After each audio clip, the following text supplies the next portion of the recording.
Welcome back to the Art of Hobbiness. I'm Erin, joined by my lovely co-host, Tam. That's me!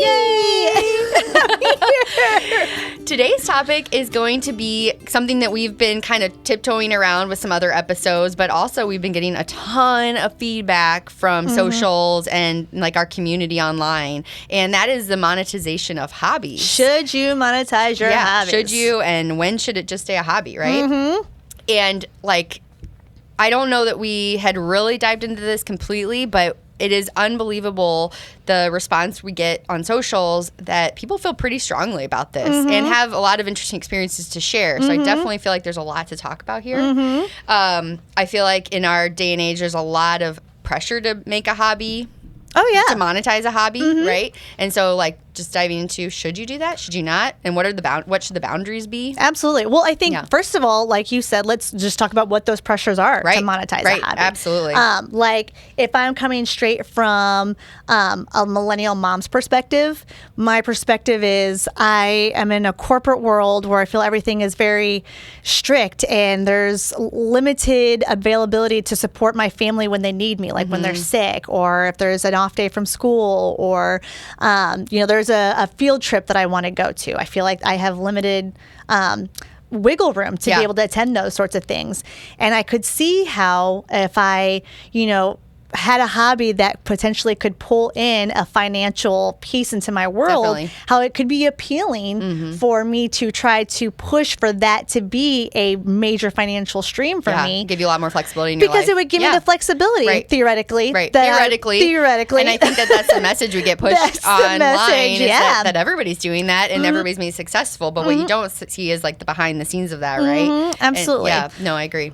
So I feel like that is one of the... So the hustle culture, this pressure to hustle all the time. Absolutely. Everything needs to be monetized. Everything. Yes. Well, and then also, talking about like just the hustle culture, you also kind of dabble into just societal pressure of women specifically needing to only be doing things that are going to make them immediately successful. And productive, like adding productivity to life and to their family, right? Absolutely. Because think about like whenever we were, in high school, like any activity that we did, it wasn't because we were encouraged to do it because, oh, you're really good at it. What a nice hobby. It was, you need to do that so you can be really good at it because that'll look really good on a college application and you're going to really need that to get into the best college to then get you to the best job.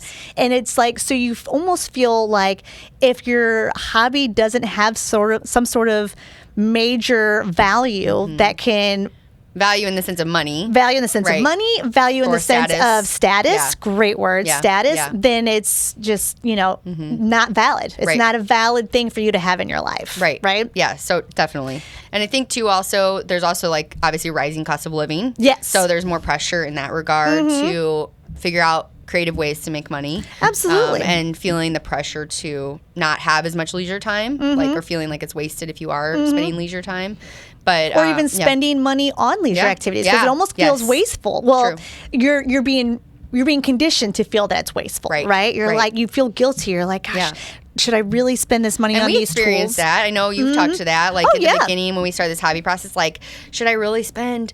We talked a lot about how we'll spend the money for our children, but maybe not for ourselves. Absolutely. Like if they want to start a new sport or hobby, we're going to go out and spend several $100s or, on classes and things for them. But when it comes to us and we're at Michael's, like, should I really spend $20 on a new calligraphy set? I don't know. Or our husbands are like, oh, I'm going to go golfing for a day, blow $200 or whatever it is, So, I don't know. If he's blowing $200 every golfing I have no idea how much golfing costs. But he's going to do a lot less golfing. But I know it can get really expensive. It can, But yes, that pressure, feeling like if you're spending all this money on a hobby, then you should get something back. Right? Absolutely. And that give back, the funny thing that you say, get back is not immediately perceived as what am I getting back personally or what am I getting back to help me get back into a mental health space. It's what is it giving me back that I can then give back to my family. Right. Like it's immediately. Or buy something like consumption-wise, right? Exactly. It's like, when did we stop valuing like our own self-care, our own mental health, and from birth, our own time? Like, why did that happen? It's terrible.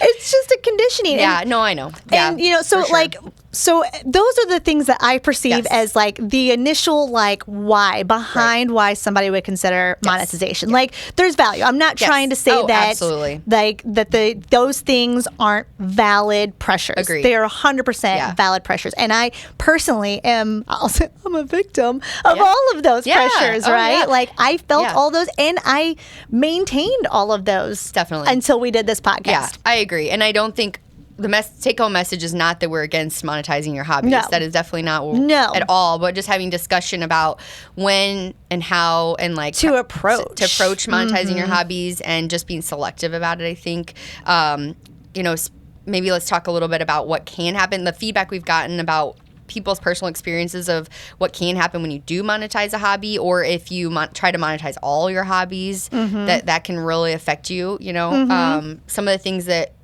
I read online was that people really just felt like they lost a lot of the joy that the hobby brought them. They felt like it became a job. They were it just became a job. That was the big thing. Like most people were like, once I started monetizing, I immediately regretted it because it wasn't making me happy anymore. It used to be my thing I did after work, and then it became my after work. Oh my gosh, I didn't even think about that. Yeah, it's basically like having two jobs. Right. Who wants that now? Yeah, exactly. So it's like, and then they also were talking about how once you started making things for other people, then there was this pressure of like this creative pressure. Like you lost your creativity because you were trying to like appease somebody else. So if you're making some sort of art or whatever it is, somebody might be making a specific order and you have to do that versus what you really want to make, and so kind of losing the creativity, that joy, which are two really huge components of having a hobby for yourself. Well, and I think we can even call back to our episode in which we talk about whether content creation is killing hobbies is, I assume that if you have moved into a realm in which you've monetized your hobby, that you're probably using social media as a platform to advertise it. That's also us with this podcast.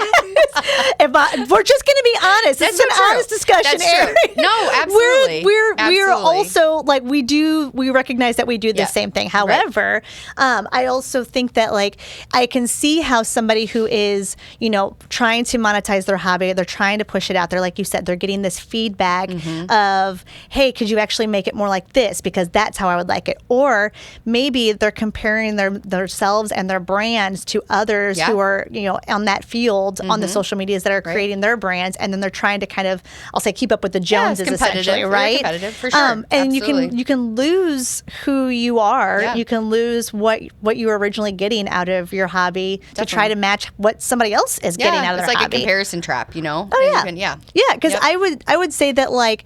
Gosh, I don't want to speak for my husband, but I want to say like this is the best way I try to put it to myself. Like, my husband and his dad go fly fishing together, right? Well, his dad is, carrying on like this interest that he really loves and he's really experiencing it. And Pat is getting a little bit of, I get to do this with my dad. And like, this is a feeling that I'm going to have. And these are memories I want to lock in. And I'm sure that like his dad feels the same for him. But it's like they're doing the same hobby, but kind of getting a little bit different joy out of it, right? And so that's something that I feel like make sure that you recognize if you're sharing that out on the world and the content, that you recognize that maybe somebody's getting something else out of the hobby that you might be doing the same hobby, but it's a different feeling for you. Yeah, absolutely. Because I think that when you do keep your hobbies just for fun, right, then you get all the benefits of that. Like you don't have that pressure on yourself. You can be fully creative without any sort of just negativity. It's all for you. You can just experiment and fail without judgment. So I think that just keep being very mindful of that, just before you start jumping into trying to monetize something. If you're somebody who has a bunch of hobbies, maybe consider just only picking one that you have gotten good feedback on to monetize and keeping everything else for yourself. That might be one strategy you could do. I don't know, do you have any other? Yeah, so actually, I went to Chatty Girl, ChatGPT, and it was like, help me come up with questions that would help me if I was monetizing a hobby. Oh, that's a good and idea. I wanted to figure out if it was the best decision for me. Yeah. And actually, I'm going to read some of them because sometimes I think I struggle with putting words to how I feel about things. Sure. And when I kind of bounce it off of somebody and I kind of like, then they give me those words, it suddenly helps me like process what it is that I'm feeling. So I thought that this could be helpful for those who could be listening who are like, you know, I'm currently monetizing my hobby and I don't know how I feel about it. Or I have a hobby that I'm getting, everybody's telling me I should totally sell these. I could sell these. Yeah. Should this be something you monetize? Yeah. So here's some questions that I would ask yourself. If I never made $1 from this hobby, would I still want to keep doing it? Do I feel excited at the thought of sharing this hobby with others, or do I feel pressured? Do I feel this hobby is legitimate only if it's productive or profitable? Do I feel guilty about spending time on hobbies unless they bring income? Would monetizing this hobby support my family in a meaningful way, or would it add more stress to my already full plate? If I monetize now and later realize it's stealing the joy, will I give myself permission to stop? And that one really stuck with me because, you know, I could see myself in a scenario in which I somehow found a hobby that I was like, not only do I enjoy this, but man, I'm really good at it and efficient at it. And I'd like to keep doing it more, but man, it costs a lot. Right. Maybe I should sell to offset those costs, right? I would like to think, and I'm glad this question gave me this, like, I think just checking in with yourself, like if you decide to go down that route, check in with yourself periodically and have that question with yourself. Do I still feel like I have joy from this hobby? And if not, am I good with just saying, I'm out? Like it can't be like this. Like this hobby is supposed to be mine. It's supposed to be my safe space. I'm done here. No, I love those. Those are great questions to really just check in with yourself. So thank you for sharing that. Absolutely. Well, you know, chatty girl, actually. No, I know. That's really good. She's so smart. No, for sure. But I think that's the most important thing is like not getting lost in the productivity piece, right? And really just following your intuition. And if it starts to become stressful, which like, I don't know if this is a general sentiment, but it was unbelievable reading through all the comments that I get on Threads mostly, and so many people said, I tried it, I hated it, so I stopped, you know. Great. I'm glad they stopped. Yeah, right, absolutely. I mean, amazing for them, you know. And then some of the feedback that I got too was just like some things I hadn't even considered. A lot of people were like, I don't do it for money, but I do it for the community.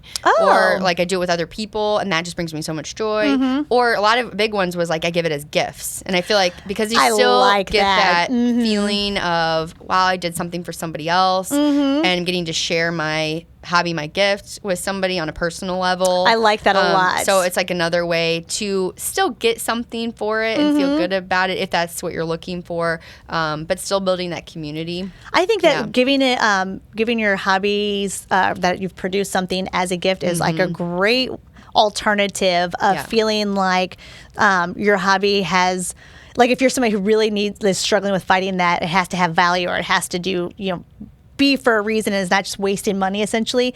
I feel like that's a great alternative way as opposed to going straight to monetization. Why not just make it as gifts for your family? Holidays are coming up.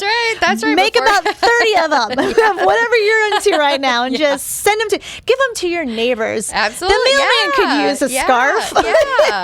You know, so I think that's a great solution. And I have I had this patient who she always around when it comes up fall time, every time she comes in, she said she knits gloves and socks, and like hundreds of them, and then takes them to like a homeless shelter. And I'm like, that is so amazing. Oh, what? Homeless shelter? Yeah. I thought you were about to say she comes in and just you have like this whole array of knitting socks, which I was going to be like, and can I scarves have and things one? like that, and she donates them. And I think that's phenomenal, so inspiring, which is a great way to look out for community and a whole other aspect. Yeah, and it gives back to yourself. She's like, you know, keeping herself busy. She's feeling good about herself because she's giving, you know, doing that for somebody else, just bringing a lot of joy. Because that's what hobbies are all about, right? Absolutely. Yeah. And to reiterate that your point that you said at the beginning of the show that I really want to make sure is important and understood from this is we are not in any way trying to say that you cannot monetize your hobby and that you're doing something wrong by monetizing the hobby. We're just saying proceed with caution. We understand why that pressure to monetize is there, but monetization is a slippery slope. Yes. And it's extremely important to maintain your boundaries. Yes. And really be listen to your intuition. Absolutely. Yeah. And we would recommend not diving right into that as soon as you start a hobby until you fully have made sure that that hobby has the value that has, which is within the four walls of your home. Yeah. You know, that you see the priority and the benefits there. Definitely. Before you start trying to take it into the world. Because obviously there are those who have, you know, taken their hobby into monetization. They're like, I never work a day in my life now. And I'm so happy. And it's like, that's wonderful. Absolutely. I mean, you hear that all the time. If you do something you love, you'll never work a day in your life. Absolutely. Right? And I mean, that is the ultimate goal, but that could also be a trap too. Absolutely. You know, that's kind of part of that dream. Like, is that a real reality? Absolutely. Absolutely. So I think if you just use the questions that Chatty Girl gave us here and just make sure to ask those questions, not even just at the beginning, not even just at the end, but periodically through your thought process of monetization, or if you've already gone into that realm, ask yourself those questions. And I think when you answer those of yourself, I think just your own answers will give you an idea of where you're at and how you feel about that and what are your next steps with your hobby. Agreed. And that's my thoughts on monetization of a hobby. It's like holding a sneeze, Erin. I just was like, I need to get this out there. Yeah, no, it's. I mean, it's a better. big topic. It's a hot topic. I feel like, and it's a very important one. Yeah, something. Yeah, we just care about you all out there. Yeah. We want to preserve your joy out there. Yes. Your joy and your happiness. Yes. So thank you for joining us again on The Art of Hobbiness, where we talk about hobbies and how they can bring you happiness. There's so much happiness, guys. So join us next time. Talk to you later. Bye. Bye. Thanks for listening to The Art of Hobbiness. Be sure to leave a review and rating. And for a little extra Erin and Tam fun, be sure to follow us on Instagram and Pinterest for behind-the-scenes footage of our journey to find hobbiness.